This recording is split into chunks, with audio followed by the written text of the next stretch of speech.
Hey everyone, Chat Sematary is back. I'm your host, Deanna Chapman, and today I am joined by Brad C. Hodson to talk about the Salem's Lot remake, which is a thing, in case you didn't know. But Brad, before we dive into Salem's Lot, why don't you just tell the listeners a little bit about yourself? Hi. Well, first off, thanks for having me on today. If there's anything I like talking about more than the works of Stephen King, I can't really think of it at the moment.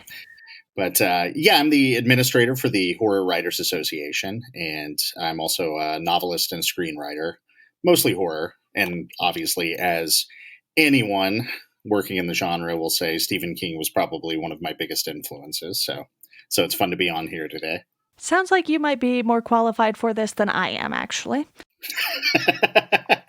I don't know. I think it seems like you're having to watch and listen to everything he's done. And I do have some gaps in my knowledge. So, to be fair, I'm doing this to myself, though. So there is that. But, Salem's Lot, 2004 TV miniseries, big names in this cast.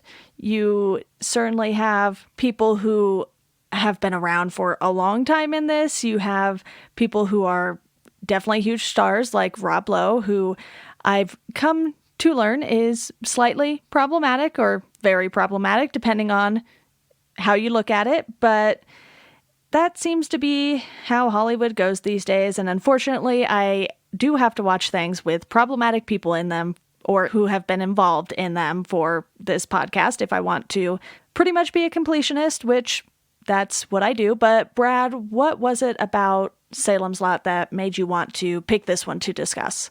Well, Salem's Lot's probably my favorite book by King, and okay, that's likely because it's one of the first ones I ever read. I think you find that a lot. Whichever book hooked you the first is a lot of times the one that people put up on a pedestal. But Salem's Lot really is a fantastic read, and I revisit it every few years. And I love the 1978 film with David Soul and James Mason. But I feel like that one's been kind of talked to death, and there's not really much more that can be said about it. That one was 79, I believe, right? Yes, 79. That's right. And, fantastic film. Directed by Toby Hooper. As far as a TV movie goes, I think it works really well. But again, there's not really much more that could be said about it. That's the one everybody talks about. The 2004 one, though, while it did really well when it came out, just kind of disappeared after that. And I think there's probably some reasons for it that I'm sure we'll get into. but yeah, so I thought this would be a kind of a fun dive, is to get to talk about an adaptation of Salem's Lot that a lot of people don't even know exists. Yeah, and I've been coming across things like that throughout this too. You know, there are 4 different Carrie movies, and people are like, wait, what one are you watching? Are you watching the most recent one? I was like, no. There was also a 2002 one that nobody seems to know about, or very few people anyway.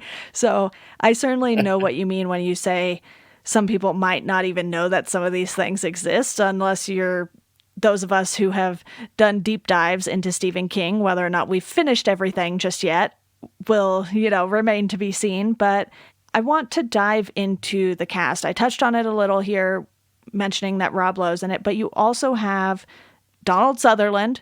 I mean, how can you not mention him? He has a very small role in comparison to what I thought he was going to have, given, the fact that he's Donald Sutherland. You have Andre Braugher, Samantha Mathis, Robert Mamone, Rutger Hauer, not really sure there, James Cromwell. Yeah, Rutger Hauer. Thank you. Yeah, it's a fantastic cast. It's really probably the best thing it has going for it is its cast. I mean, like you said, Donald Sutherland alone brings this just kind of weird.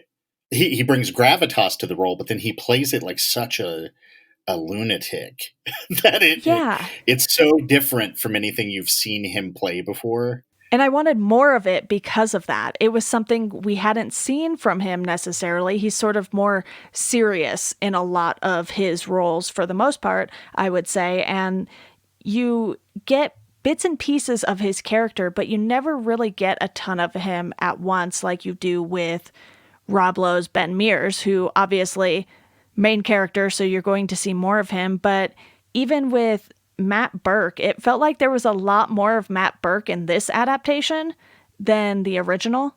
Yeah. Well, and especially the original combined so many characters and got rid of so many others. I actually always have to stop and try to work out in my head who was who when I think of the original. Like, for instance, I think Ed Flanders in the original is playing a combination of Susan's dad and the doctor, if I remember correctly. But yeah, Matt got a lot more screen time, which is good because going back to the novel, and I think that's one thing they nailed in this. Matt is basically your Van Helsing. Mm-hmm. If this was Dracula, and I kind of like that angle on it, that the English teacher becomes Van Helsing because he's the one who's most familiar with all these old myths and legends and the literature surrounding vampire lore. It's, a shame for he's such a great character that he's stuck in a hospital bed while all this is going on, but that works out pretty well, I think, by the end. It does, and I'll let you know this right off the bat here for you and the listeners. I wasn't a huge fan of this, and I think my expectations were set so high because of who was in the cast and the fact that I didn't get necessarily everything I was hoping for out of the cast and sometimes the story.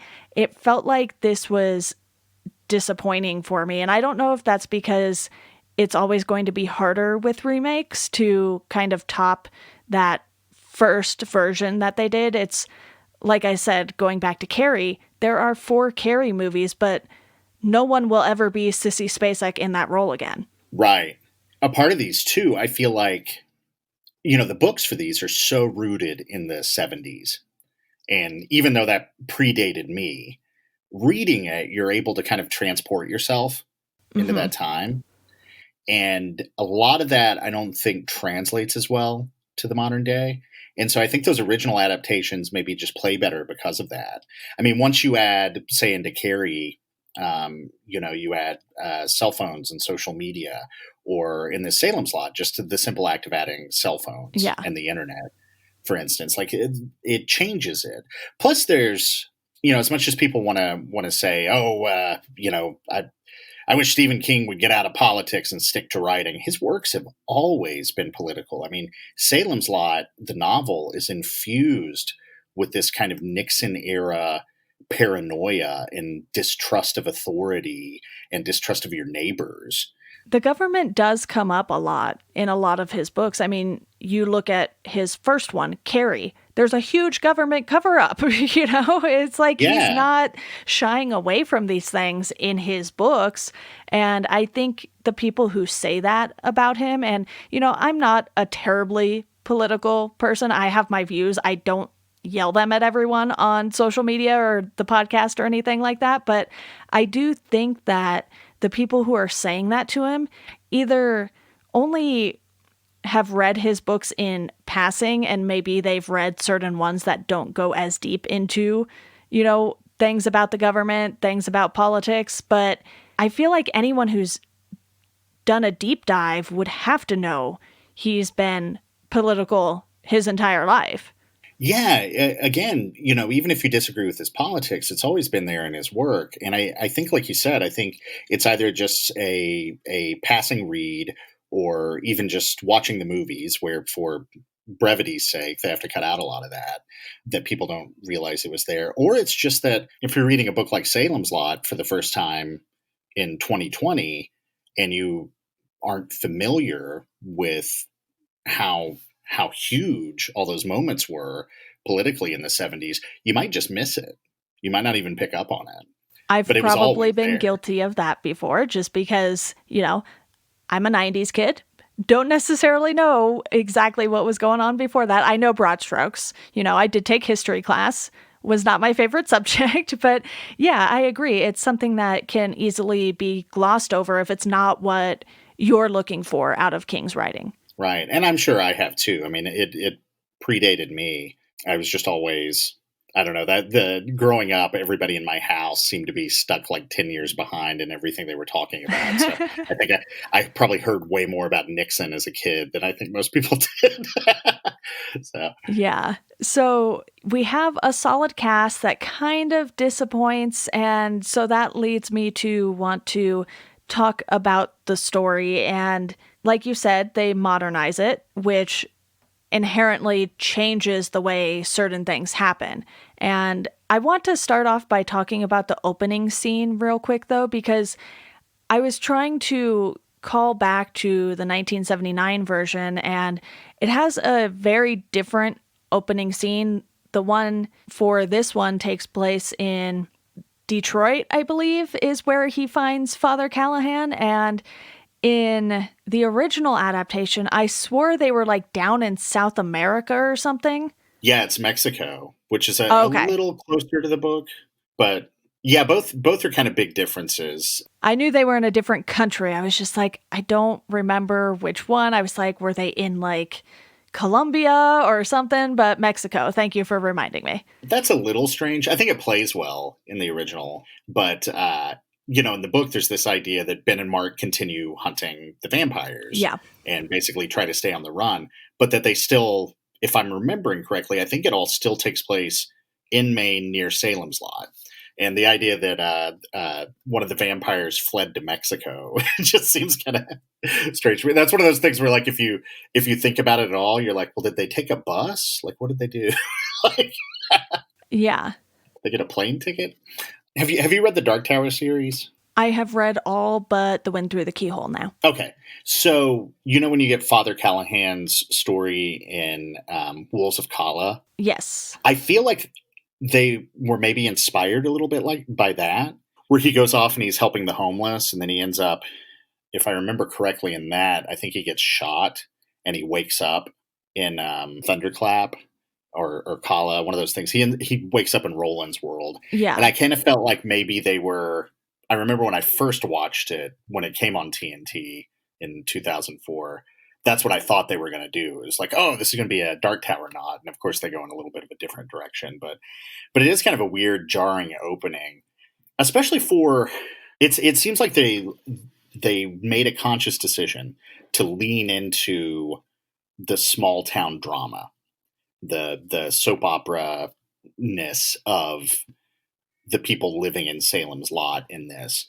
And I feel like in the book that's a strength, is you start with this soap opera drama, everybody's lives and their tangles and their personal drama, and then the supernatural starts building from that. And I think it has a bigger wow factor once it comes in as a result.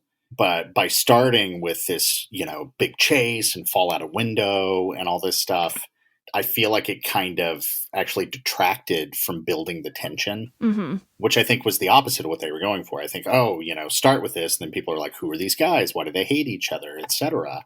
But I don't think it worked that way. Maybe for somebody who hadn't read the book beforehand, it might have played better. But yeah, it was kind of off-putting. Yeah. And as someone who had read the book and watched the 79 adaptation, I was like, wow, this is kind of a wild start to this. And you feel like parts of it almost never really live up to that initial action scene.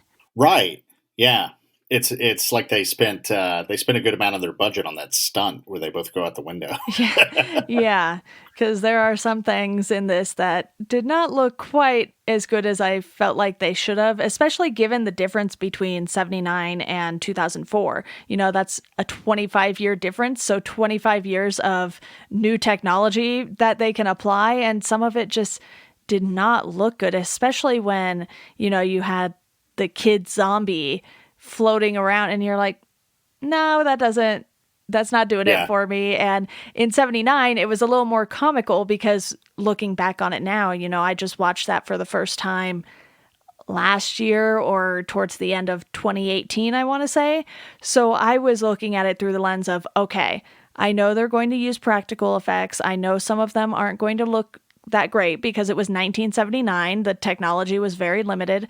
But in some ways, I felt like that stuff played better than it did in this more updated version. And I think part of it just fell flat for me too because of the narration. I wasn't really feeling the narration in this. How did you feel about that? Oh, yeah. A little bit of it might have worked. Rewatching it over the weekend to prep for this call, I hadn't seen it since it aired. And his first line of narration is something like, the town of Salem's Lot didn't know it was dead. or something like that. And I was like, oh, cool. And then it just keeps going and going and going. And none of it's from the book Yeah. because the book's not told in first person. Ben's not narrating the book. And so it was a strange choice all around. Like you'll see that in movies a lot where the book is in first person. And at least that makes sense. It's like, oh, okay, well, they thought that the narration in the book really told this story, but I'm really not sure what the reasoning was behind using it here because it doesn't really tell you anything about Salem's Lot that you're not seeing as he talks. It's just kind of him pontificating on the nature of evil, which we don't need because we're going to see the nature of evil. You know? Yeah, again, maybe it was a budget thing where they didn't have more of the budget available to actually keep Rob Lowe on screen. So they were like, let's just have him do some voiceover stuff and we'll plop that in where we deem it necessary. And well, I'm of the opinion that much of it was not necessary, like you are. It was just something that kind of took you out of the mini series while you were watching it in certain spots because it's not like it was just narration to start it off and that was it. It kept popping up throughout as well. Yeah, and that happens sometimes in movies where they'll shoot it and then they go and screen it for a test audience or they screen it for a producer and for whatever reason they get feedback that's like I'm not sure this is working. And so, that feedback always comes after they've stopped shooting and the cast has gone on to work other things and they can't necessarily bring them back for reshoots. So sometimes the easy fix is to plug in some voiceover and hope it smooths it over. And I definitely felt that in here. In fact, I almost felt like the opening and the closing at the hospital were also tacked on, that they weren't originally in the thing. It didn't feel like a part of it. And there's a scene later. I almost said spoiler alert, but I guess at this point we've given so much away. Yeah. But there's a scene later. The whole thing is set up that Ben kills Father Callahan because of what Father Callahan did in the town after drinking the master's blood. He kills Matt Burke and he does all this. But there's a scene after they kill the master, after Ben drives a stake through his heart, where Callahan is in the street and a bunch of vampires are surrounding him. And he looks up and he sees that the Marston house is on fire and he screams like, Ben Mears! Or something. But the way that the vampires are surrounding him, it felt to me like the original purpose of that scene is that they were killing him now that the master was gone and he was no longer the master's pet, that all these vampires had come to kill him. So I feel like all that other stuff was probably tacked on at the last minute, which is why it's so jarring. Yeah. Also, the vampires towards the end there started looking more like zombies, and I was like, okay. Like when they go out in the street, why are all the vampires just slowly shuffling around? And especially after we've seen them move with lightning speed and feed on any person that gets in their way. It was just kind of such a ham-fisted way to keep them from to rationalize why they're not attacking Ben and Mark so that Ben and Mark can get away. Right. But, to go back to the effects too, I think the vampires all around. So, this being shot in 2004, for some weird reason, I played the original Resident Evil movie the other day to throw into the background while I work. Apologies to people who love it. It's not a good movie. But I haven't seen it, so you won't offend me at least. It's fun bad.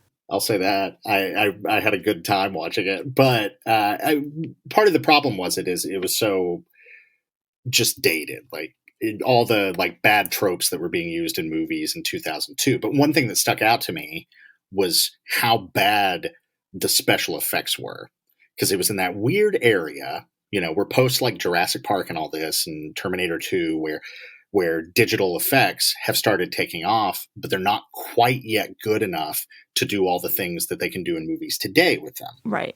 So there's this period where they wanted to use them for everything, but they look horrible. And this was a, big budget studio movie. So I don't know what the budget was on the TNT film. I'm assuming it was much less. And so the digital effects all just look, and so they have to do weird tricks, like when the kid vampires are climbing on the ceiling of the bus. Uh-huh.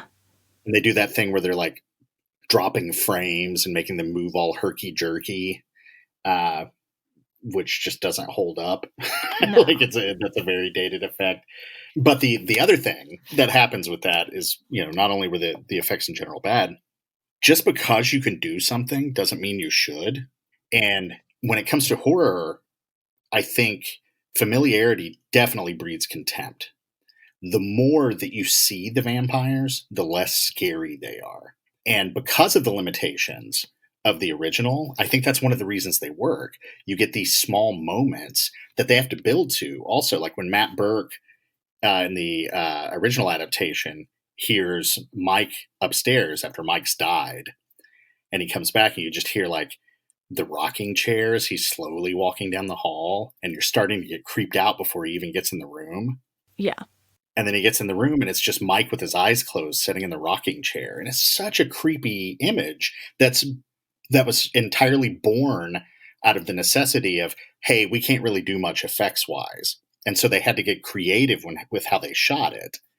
Whereas in that same scene in the new one, he walks in and Mike is just standing there with an autopsy scar, and then he sees himself in the mirror and does this weird like CG backwards jump out the window and all this. And it's not so much the effects themselves that ruin it, it's the fact that because they can use them, they're not as creative in how they shoot the scene. And so it's not as creepy, you know? I totally agree. And to answer your question about the budget, it's estimated to be around $25 million, which is a decent sized budget for a TV miniseries. But I would venture to say that a good chunk of that also went to Rob Lowe and Donald Sutherland, at least. Yeah, I think the cast and the fact that they built the Marston house. That was I had watched some other video on YouTube about this production. They shot it in Australia, Yeah. and it was just a sheep field, and they just built the Marston house in the sheep field. And I have no idea what that costs. I don't know if that's cheap, expensive, or what, but that was pretty impressive. Absolutely. And I do want to say that they made the inside look a lot like the 79 version, whereas, they didn't build an entire house. They put a facade in front of a different house for the 79 version, if I'm remembering correctly. And Yeah. those are things that are going to eat up a lot of your budget because, building a house, either way you look at it, is not a cheap endeavor. Even if your budget is 25 million, you have to factor in how much did those CGI effects cost back then? Probably more than they do now. Maybe. I mean, they've gotten a lot better now at least. So the money might be a little more worth it these days. But like you said, they just weren't as creative in how they visually told certain aspects of this story. And I think maybe the reason people don't talk about this one as much is not because of the cast by any means, because we've said it a few times here, lots of big names, but I think it's just not as memorable. Yeah, overall it doesn't capture the same creepiness of the original. And there's a certain, I don't know, like you go back and you watch the original adaptation, and definitely when you read the book, and even though there's all these bad things going on in Salem's Lot, there's kind of this feeling of, oh well, I'd like to visit there. That's a place I'd like to at least go and drive through one day and get some coffee, Hmm. experience the nice parts of Salem's Lot. And I didn't get that in this one at all. And part of that might be, again, updating it to modern day. The small town just doesn't exist the way that it used to. That's happened rapidly since the 80s. Whereas when the book was written and when the original adaptation existed, small towns were these little isolated enclaves that had their own culture and their own politics and all this. And that doesn't exist in, I mean, even the pre-internet age, get rid of the internet. That doesn't exist once Walmart is opening and McDonald's opening in every town. Freeways being built. Like by 2004, the small town just didn't exist the way that King wrote about it. And so there's no feeling of, I want to spend time in Salem's Lot. And I think that takes a little bit away from it. I mean, obviously we're talking about a horror story. You don't want to vacation in a town with a bunch of vampires, but there is kind of a coziness to the original adaptation before everything hits the fan that I think contrasts that well. Once everything does hit the fan, you're kind of sad about it. You don't want to see these horrible things happen to these people in this town get overrun. Maybe part of it is seeing so many vampires, not just the bad effects, but that they had the budget for all these extras in the street and whatnot, that it felt a little less real by the time everything happened in the 2004. It didn't feel like we've seen scenes of like 20 vampires out in the street, and they'll cut to the next day, and the sheriff and the deputy are talking about like having bad dreams the night before or something. It's like, did you guys not see all those vampires in the street last night?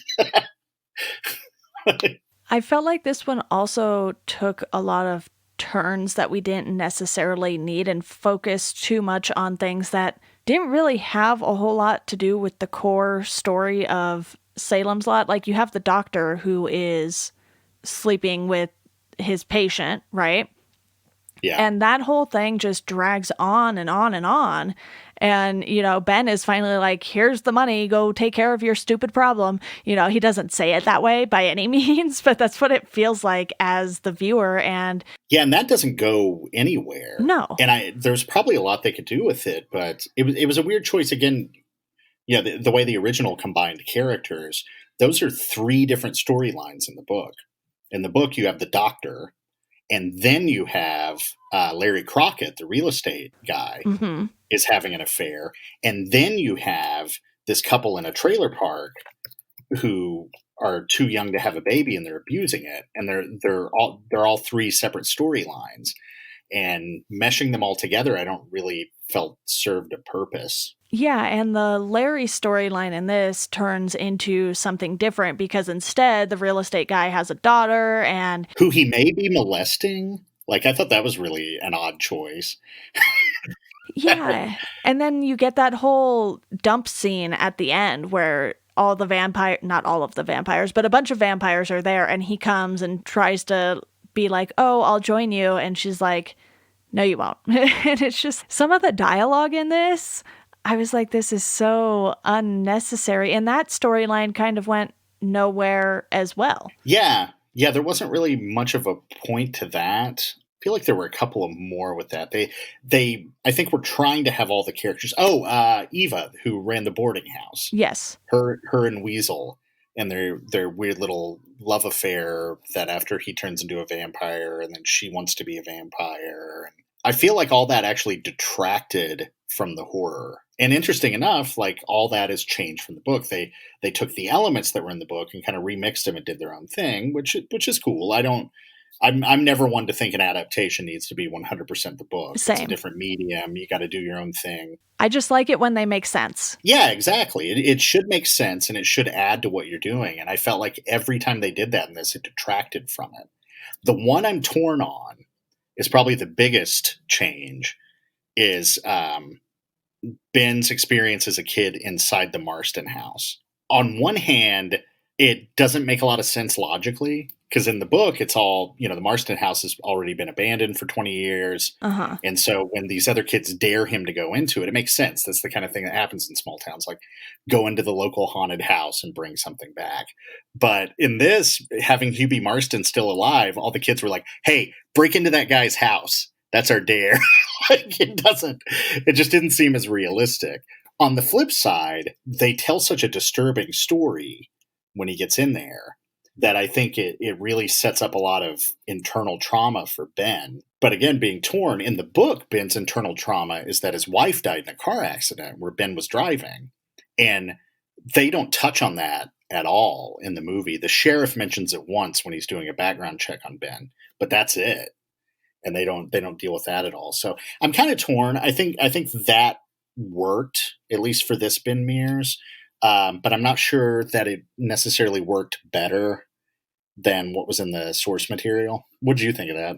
I think from the horror perspective, that works really well to have this childhood trauma that sort of comes back and he has this interest in the town again, which causes some tension between him and Susan and Matt, even a little less so with Matt. But for me, the thing about the flashbacks was that they were so hard to watch because of the stylistic difference. Yeah. That was, again, another thing that was just very 2004, the throwing the orange filter on it. And it was like very frantic. And I think that would have worked if they hadn't done all of those things. If they had just made it, these kids and everything's a little more frantic than what's going on in the present day, so you can distinguish it as a flashback. That works better for me than just changing the whole style of how the thing looks, because that is a little too jarring and it didn't look all that great.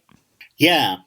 Yeah, those were probably the worst looking parts of the whole thing. And then they also undercut it because later, that's been Ben's trauma the whole time, is that he thinks that little boy, or he knows that little boy was dying in the bathtub and he could have saved him, but he was so scared that when he kept hearing help me, he thought it was a ghost and he just kind of clammed up and went comatose.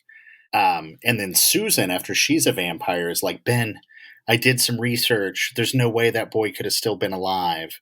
And it kind of completely undercut all of his trauma, especially with her being dead already at that point. It wasn't even like a bonding moment between the two of them.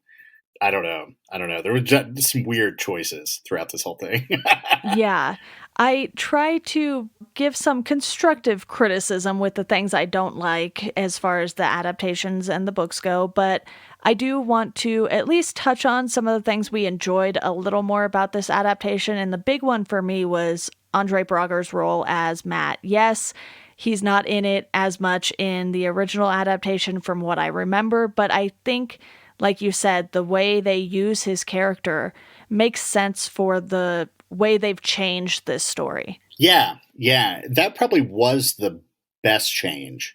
Not Mm-hmm. only is he a phenomenal actor and really serves to kind of, be the heart of the group, like he's the linchpin that holds everyone together. I also love that he doesn't actually enjoy Ben's writing all that much either. Yeah. And which is kind of an interesting change that they did too, is, in the book, Ben is a novelist. And then in the series, he's a journalist. And you have this whole story where his reporting has uncovered crimes that American Marines committed in Afghanistan, and that's what he writes about. I think he does still write books, but it does seem like they lean more nonfiction than fictionalized novels. Right. And I kept waiting for that to play a bigger role because that's such a big change in his character. And they talk about it a lot. There's the old man in Eva's boarding house who read the book and hates him because he called those Marines out. Yeah. And, the kids bring it up when he's talking to Matt's class. And so I kept waiting for there to be something more to that. And that didn't really go anywhere either, which is maybe a thing. I don't know. There were a lot of this that it felt like there were earlier drafts of this that went in slightly different directions, and Mm-hmm. that they didn't really excise all that when it went, because it seems like if you were going to set up this whole thing with Afghanistan, that would be Ben's trauma that we're dealing with. Yeah, it felt like that should have played a bigger role. Maybe we get some flashbacks of that too, because we probably got at least 3 flashbacks of him as a kid going into the house and what he experienced. But then you have this whole other trauma that gets mentioned largely in passing.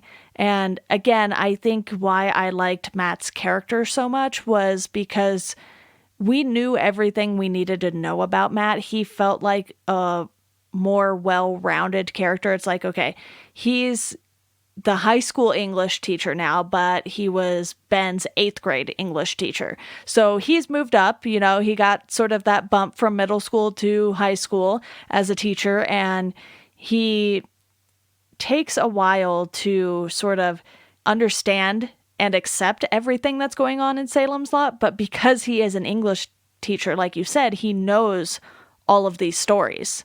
Yeah, and there's also an interesting thing making him actually dealing a little bit with him being a black man and a gay man Mm-hmm. in this small, insular, kind of closed-minded New England town. Which gets revealed in a part of narration, if I'm not mistaken. Yeah, which is kind of a shame. I would have liked to Yeah. have seen that somehow. They play with it a little when, who is it, Mike comes back from the dead. Right. In that moment, it's not necessarily handled in the best way, how they reveal that information to you, both in Yeah. the narration and how Mike's just like, oh, don't you want to touch me? It's like, no, probably not. You're dead, first of all. And two, that's not how being gay works, it seems. Yeah, and there's even this moment where Andre Brower is, I don't know if he's directed that way or if this is something they found in editing or it was his choice or what, but like he kind of looks at this dead body standing in front of him like, ooh, for a second. It's such a weird way to deal with it. Whereas what they could have done, because this is all throughout the book, I mean, this is all throughout all of Stephen King's books, is these small towns all operate on fear of the other, you know? And I thought originally that's what they were setting up is like, oh, Matt's going to be, unfortunately, someone who's had to deal with this. But they don't. They don't do anything with it until that's weird, that weird scene with Mike. Yeah, I don't think I've ever met a gay person who's also attracted to dead people. I don't. Yeah, I don't think I have either. And it felt like, maybe they give us one scene of him out with someone, whether or not it's in Salem's Lot or he goes elsewhere. Because I believe in the piece of narration, Ben mentions that he kind of goes outside of Salem's Lot. So even just like one quick scene with him out at a bar or something would have handled that much better than they did. Yeah. Or when he's trying to tell the sheriff about what happened with Mike when Mike died and the sheriff shows up, that maybe you get the impression that people in town don't believe him. They don't want to treat him as an equal. Something that could have been done with it instead of just setting up this really bizarre scene. That's where you get the horror in this miniseries. Yeah, that, and then the weird thing where Larry Crockett is trying to feel up his daughter just out of the blue. I mean, we're, I think, an hour and a half into this thing or something Yeah. by that point. And it's like, what? Where did that come from? Like, and you didn't need it either. Like, I felt like they were trying to justify why he was such a jerk to Dud. And it's like, no, he would just be a jerk to a grown man flirting with his teenage daughter. Like, that's enough. Like, he doesn't need to be having an affair with his daughter, you know?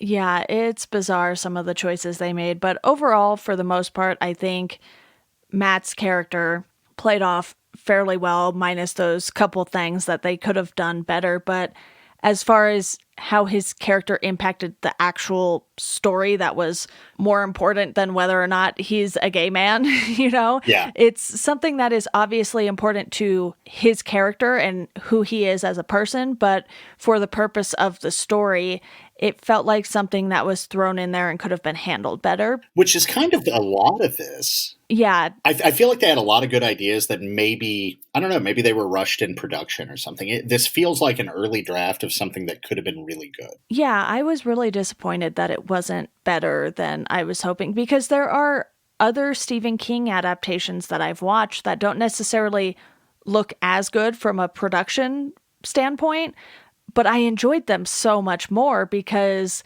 they either knew exactly how campy to be, or they just got more of the story down better than this did. And, I'd easily say that I enjoyed the 1979 one more than this 2004 one.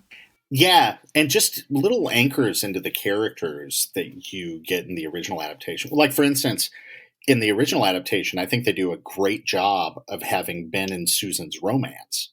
That not only do you feel a connection between the two of them, but Susan also kind of has her own life, and you start to like Susan as a character outside of her connection to Ben. Mm-hmm. Whereas in this one, Susan's and Ben's romance was virtually non-existent, and you almost never saw or heard from Susan outside of how she related to Ben or she related to her ex-boyfriend.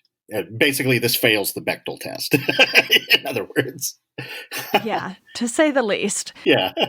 I don't know how much more I have to really touch on with this. Is there anything that you want to make note of before we go? Actually, I do have one thing. There was a nice little Cujo nod in this, and that's all I got for you guys as far as, little things like that. Yeah, there's the Cujo nod. Like I said, I felt like the Father Callahan framing device may have been kind of a nod to what happens in the Dark Tower. Yeah.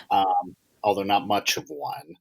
I feel like there might have been a couple of other Easter eggs in this, but yeah, overall, I would say anyone who's a King completionist might enjoy this. Um, Anyone who is more into kind of higher fantasy vampires, you're not necessarily looking for just the horror, might enjoy all the scenes with vampires crawling around on walls and things. It doesn't hit the home run it could have. No.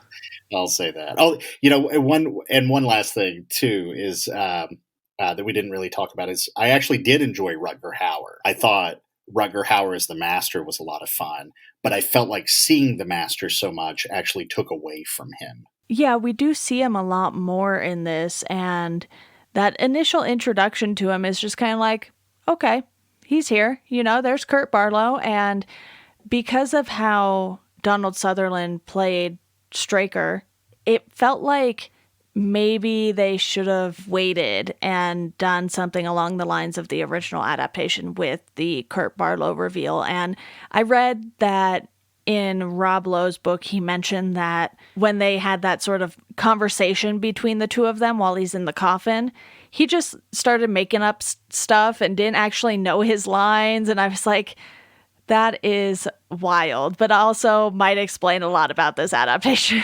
Yeah, yeah, that makes a lot of sense because that whole scene where he talks to Dud at the dump, Uh-huh. which is the first time we see him, also just felt weird and extraneous. Like it definitely felt like the natural introduction for him, much like in the '79, would have been at Mark's mom's house when he flies through the window. That if that was the first time we saw him, he would have been this incredibly creepy and powerful presence. But because the first time we saw him, he's just hanging out at the dump, like kind of detracts from that a bit. Yeah, this one did a lot of weird things, but as far as ratings go, I don't have the original rated in Letterboxd because I think I started using it more shortly after that and did not realize that they had miniseries in Letterboxd, but I ended up giving this a 1.5 out of 5. Yeah, I might go as high as 2, but I'm pretty much in line with you. Like, and I just do that because I have a soft spot for bad movies, I think. But Oh, I mean, as someone who is watching many of them for this podcast, I can understand that. oh, I bet that's kind of the fun thing with King is his adaptations run the gamut from being hilariously bad to being intentionally campy to being incredibly good movies. Everything in between. A few things that are just unwatchable, but for the most part, even the bad ones are usually pretty fun. This had some moments, but it was kind of a slog to get through watching it again. There were points where I was really tempted to fast forward it if I wasn't rewatching it to talk about it. I kept picking up the remote and being like, no, no, no, no, I need to watch this whole thing. Yeah. And I mean, we should also mention that there was a Return to Salem's Lot, which was a sequel to the original adaptation, and I did not like that one at all either. I was like, we did not need this. And then I see on Letterboxd that some people gave it like a 4 out of 5. I was like, wow, I think this might be one of my least favorite things. It's definitely like my lowest ranked Stephen King adaptation. And I think it's just because I was like, there is no point. It's so bizarre. I haven't seen it in ages, but I might go back and rewatch it now just out of morbid curiosity. But I remember none of the characters had anything to do with the original, and that it's all like the vampires are all just like living on cow's blood and then just randomly decide like, hey, we're gonna go back to eating people. And that's where the main character has to step in and stop things. But I remember it being just like cheap and cheesy and I don't know. Now that I'm talking about it, I'm going to end up watching it. But My sincerest apologies. that's probably I would agree with you just from what I remember though. That's definitely got to be on the low end of adaptations. There's some others that I don't care much for. I thought the recent Dark Tower, which I went into totally expecting them to change things and to kind of do their own thing. And so I was looking forward to that. And man, that thing fell on its face. That's what I've heard. I was like, oh, maybe I should watch it closer to when it came out. And then I was like seeing what my friends were saying about it. And I was like, I'm not going to put myself through that twice. I'm just going to wait until I have to watch it for the podcast. Yeah, probably a good idea. Yeah. Well, Brad, I think that wraps things up. Thank you so much for coming on to talk about the 2004 remake of Salem's Lot. Thanks for having me on. Yeah, of course. And it kind of feels like we might get another one at some point. I don't know. I'm kind of a little worried with all of these Stephen King remakes that are popping up because I don't know how many more we need. Yeah, they announced one. Gary Dauberman is writing and directing. I think he did the last Annabelle. James Wan is producing it. Oh, yes, yes. I vaguely remember this news. There's so much of it, it's hard to keep track. Yeah, and the book is so dense, which is why it ended up being a miniseries both times that they tried to do it before. So I'm not sure how you even do it as a single feature. With the James Wan connection, I'm kind of hoping they just set it in the 70s. I Yeah. think that would work a lot better. But yeah, who knows at this point. So having watched everything of his up through 2004 now, so far, what's your favorite? Oh, man, that's tough because, like you said, it runs the gamut. You have the Oscar-worthy movies in things like The Green Mile and Shawshank Redemption, which are definitely two of my favorites. I still love The Shining, even though technically it's not a good Stephen King adaptation, Yeah. but it's a really good horror movie. Yeah. Yeah. It captures the feel of the book so well, even if the characters are paper thin and it drops all the headier themes of the book. Like it's still, you can't watch that movie and not feel like you're having a nightmare. Yeah, so I think one of those would probably be my number one. Christine is also one that I enjoyed a lot. And it's tough because, like you said, even some of the bad ones are really fun. Yeah. Yeah. I'm a sucker for Maximum Overdrive, as awful as that is. I can watch that over and over. That seems to be a common one that people love, but they know it's bad. Yeah. Yeah. There's just an insanity behind that movie. Yeah, definitely. Well, it's been great chatting with you, Brad. I hope you will be back on. I know we were discussing beforehand, everything's up in the air with getting a bunch of new people on all at once. So Yeah. I'm sure we will at least talk again on Twitter about various Stephen King things. Oh, definitely. I'm looking forward to it. I had a blast chatting about this. All right, that does it for this episode of Chat Cemetery. You can support the podcast on Patreon for $1 a month. You'll get a thank you on the show for $2 a month. I will send you a Chat Cemetery sticker.